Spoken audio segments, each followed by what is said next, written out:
Good morning student.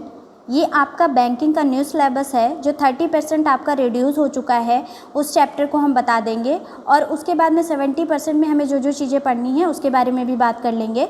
पहले हम आपको इंग्लिश में बता दे रहे हैं, उसके बाद हिंदी की भी बात करेंगे। तो दिया हुआ है बैंकिंग डेफिनेशन। बैंकिंग में आपका फर्स्ट यूनिट जो थी that is related with the banking definition, origin and development.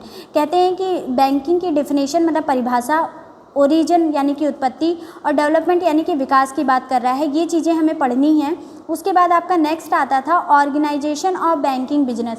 Banking business का जो ऑर्गेनाइजेशन है ये चैप्टर आपका कट ऑफ हो गया है। इसमें जो भी अंडरलाइन है ना ब्लू पेन से, ये चैप्टर आपके सिलेबस में अब नहीं है। ठीक, फिर उसके बाद में फंक्शन ऑफ बैंक, बैंकों के कार्य, डिपॉजिट जमा, लोन आपका ऋण होता है, लोन एंड अदर सर्विसेज हो गया। फिर detail study of current, fix and saving account. याद रखेंगे कि डिटेल स्टडी की बात की गई है, इसका मतलब क्या है, आपको पूरा का पूरा ये एक डिटेलिंग में पढ़ना है। ये नहीं आपने फिक्स सेविंग अकाउंट बस थोड़ा थोड़ा सा पढ़ लिया, उससे काम नहीं चलेगा, इसको डिटेल में पढ़ना पड़ेगा। फिर दिया है बैंक्स बिल जो होते हैं आपके, प्रोमिसरी नोट और हुंडीज यानी कि प्रतिज्ञा पत्र और हुंडी। फिर आपका जो चेक का क्लियरिंग हाउसेज वाला चैप्टर है वो भी है। इसमें आपका फर्स्ट यूनिट से एक चैप्टर कम हुआ है, that is organisation of banking business. बस बाकी पूरा चैप्टर वही है, पूरा का पूरा सिलेबस वही है। ये आपका आता है कितना, अगर आप ये यूनिट प्रिपेयर कर लेते हो आपका 30 मार्क्स का यहाँ से क्वेश्चन, मतलब 30 मार्क्स का सिलेबस आपका यहाँ से आता है।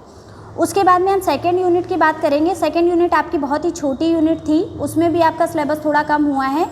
दिया है use of capital by banks, मतलब जो कैपिटल यूज़ की जाती है बैंकों के द्वारा, पूंजी जो बैंकों के द्वारा यूज़ की जाती है उसके बारे में बात करेंगे। कैश रिजर्व हमारा क्या है, इन्वेस्टमेंट एंड लोन्स। उसके बाद बेटा था आपका security for loan, balance sheet by bank. तो सिक्योरिटी फॉर लोन वाला चैप्टर आपका कम हो गया है और बैलेंस शीट बाय बैंक, जो बैंकों की हम बैलेंस शीट बनाते थे वो भी चैप्टर ख़त्म हो गया है।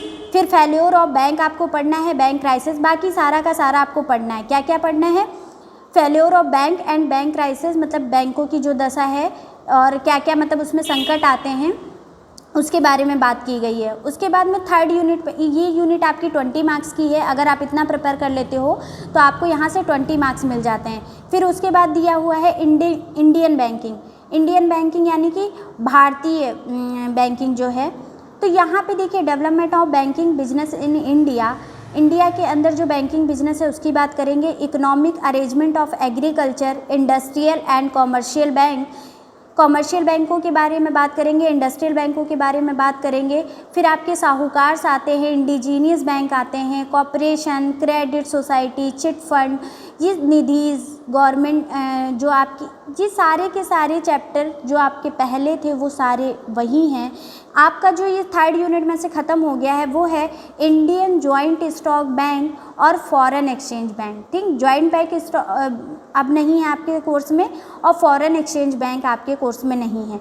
ये यूनिट प्रिपेयर करने पर भी आपको कितना 30 मार्क्स कवर कर लेते हैं आप। उसके बाद देखिए दिया है Indian money market. Indian money market देखिए सबसे छोटी यूनिट है आपकी, फोर्थ यूनिट, और ये 20 मार्क्स की आती है। इसमें से भी आपका एक चैप्टर कम हो गया है, outlines of Indian banking legislation. ये अब आपको नहीं पढ़ना है, आपको खाली मनी मार्केट के बारे में पढ़ना है। मनी मार्केट क्या होता है, उसके मेरिट्स क्या हैं, डिमेरिट्स क्या हैं, ये जितना भी आपको चैप्टर के अंदर पढ़ना होगा वो सारी की सारी बात करेंगे। आप देखिए ये तो हो गई आपको बैंकिंग में क्या पढ़ना है क्या नहीं पढ़ना है इंग्लिश मीडियम वाले बच्चों के लिए। हिंदी में हम बता दे रहे हैं कि हिंदी मीडियम में सारे के सारे चैप्टर वही हैं, कुछ भी चेंज नहीं हुआ है। और जो चैप्टर आपके हट गए हैं यानी 30% जो सिलेबस हट गया है उसको हम यहाँ पे अब बता दे रहे हैं। देखिए दिया है अधिकोषण तत्व बोलते हैं।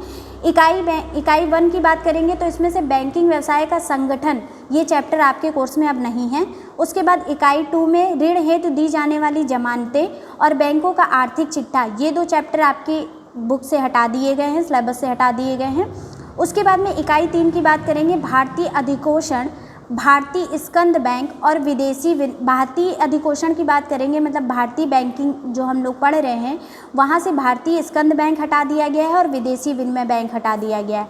फिर इकाई 4 की बात करेंगे, भारतीय बैंकिंग विकास की रूपरेखा, ये भी आपका हटा दिया गया है। तो ये आपका बैंकिंग का बेटा सिलेबस था। बाकी अगर आपने अकाउंट्स का नहीं देखा है तो अकाउंट्स की वीडियो हम सेंड कर देंगे, या आपको प्लेलिस्ट में आप जाओगे तो वहाँ मिल जाएगी। अकाउंट्स की भी है, बीओ की भी है, बैंकिंग का बचा था सिलेबस, बैंकिंग का भी आपका सिलेबस की वीडियो बन गई है। बस अब आपको क्या करना है, बस लग के पढ़ाई करना है और कुछ नहीं करना है। ठीक।